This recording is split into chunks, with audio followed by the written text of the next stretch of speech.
Öğretmenlik Meslek Kanunu hükümet tarafından, Sayın Cumhurbaşkanı tarafından öğretmenlere vaat edilmiş bir kanun.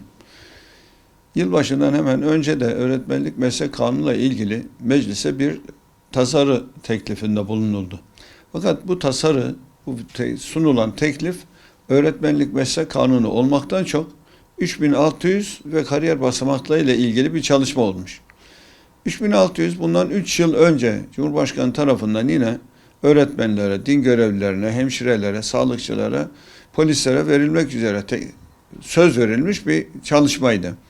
3 yıldır bekledi. Tam yılbaşına ramak kala tekrar gündeme geldi.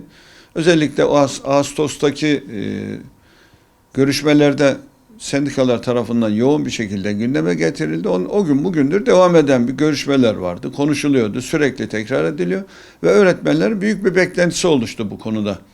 Öğretmenlik Meslek Kanunu çıkacak, öğretmenlere sahip çıkılacak diye. Çünkü öğretmenlik bir kariyer mesleği olarak kabul ediliyor aslında.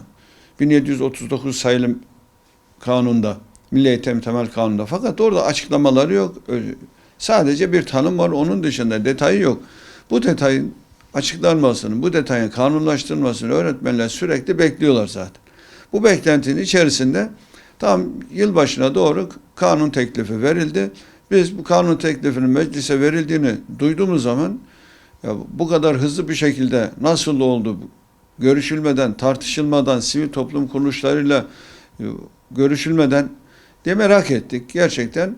Tabii bir taraftan da hoşumuza gitti. Bir meslek kanunu teklifi verilmiş olması güzel bir şeydir diye bunu kabul ettik. Fakat gördük ki yani meslek kanunu diye meclise teklif edilen şey öğretmenlik meslek kanunu değil. Çünkü bu kanun teklifinde öğretmenlerin özlük hakları yok, öğretmenlerin sorumlulukları yok, öğretmenlerin görevleri yok, öğretmenlerin bütün dertlerini kapsayıcı bir kanun değil. Yani eskilerin deyimiyle efradını cami, ayarını mani bir kanun değil. Bu öğretmenlik meslek kanunu değil. Bu sadece 3600 ve kariyer basamaklarıyla ilgili bir çalışma. 3600 evet öğretmenlere verilmek için söz verilmiş bir çalışma. Fakat kanun teklifine baktığımız zaman 3600 ile ilgili sunulan teklif de bir garip. Orada da bir gariplik var. Niye? Çünkü deniyor ki efendim bu konu 15.1.2023'te yürürlüğe girer. Yani kanun çıksa bile yürürlüğe 2023'ün 15 Ocağı'ndan sonra girecek. Niçin?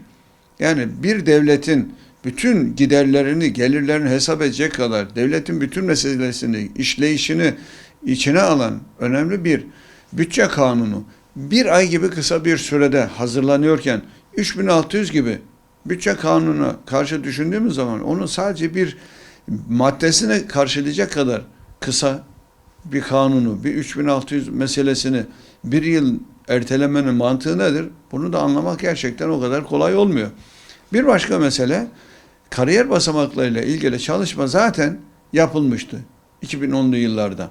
Bu çalışma yapıldı, uygulamaya kondu. Öğretmenler sınavlara girdiler. Yüksek lisans yapanlar sınava girmeden uzman olacak. İşte doktorası olanlar baş öğretmen olacak dendi. Ama burada bir kadro belirlendi, sayı belirlendi. Anayasa Mahkemesi de bu sayının belirlenmesini eşitliğe aykırı gördü, iptal etti. Peşinden de dedi ki, efendim siz burada sınır koyamazsınız. Yani şu kadar sayıda uzman öğretmen, bu kadar sayıda baş öğretmen olacak diye sınırlandırma yapamazsınız. Sınava girip kazanan herkes, efendim yüksek lisansını yapan herkes ve doktorasını yapan herkes baş öğretmen ve uzman öğretmen olabilir. Buna sınır koymayın diye bu maddeyi iptal etti. Yani kariyer basamaklarıyla ilgili çıkartılan çalışmanın tamamını iptal etmediler. Sadece bir maddesini iptal ettiler ve dediler ki bunu düzenleyiniz.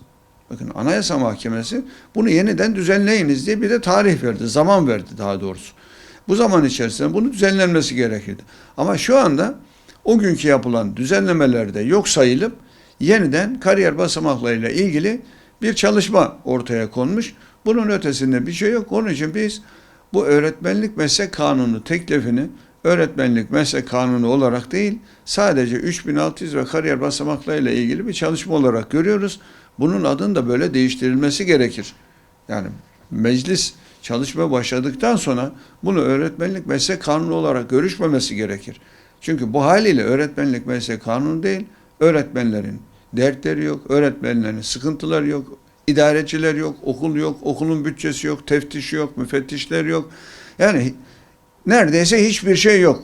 Sadece öğretmenlikle ilgili, öğretmenliği aslında öğretmenlik mesleğini doğrudan bağlamayan, doğrudan ilgilendirmeyen ikincil meseleler olan ama öğretmenler için bir hak, bir rahatlık getiren iki mesele var.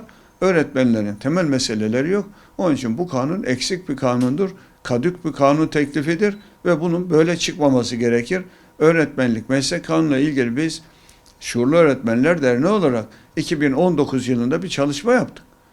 Çok detaylı bir çalışma sunduk Milli Eğitim Bakanlığı'na. Yani en azından bizim 2019'daki kanun nasıl bir kanun olmalı, kanunun içerisinde neler olmalı diye sunduğumuz teklif gerçekten incelenseydi, bizim söylediğimiz gibi öğretmenlerin bütün meselelerini içine alan bir kanun hazırlanmış olurdu. Ama burada aceleye getirilmiş, öğretmenlik meslek kanunuyla ilgisi olmayan konular üzerinde meslek kanunu şeklinde bir algı yönetimi yapılmış. Bu yanlıştır. İnşallah bu yanlıştan en kısa zamanda dönerler.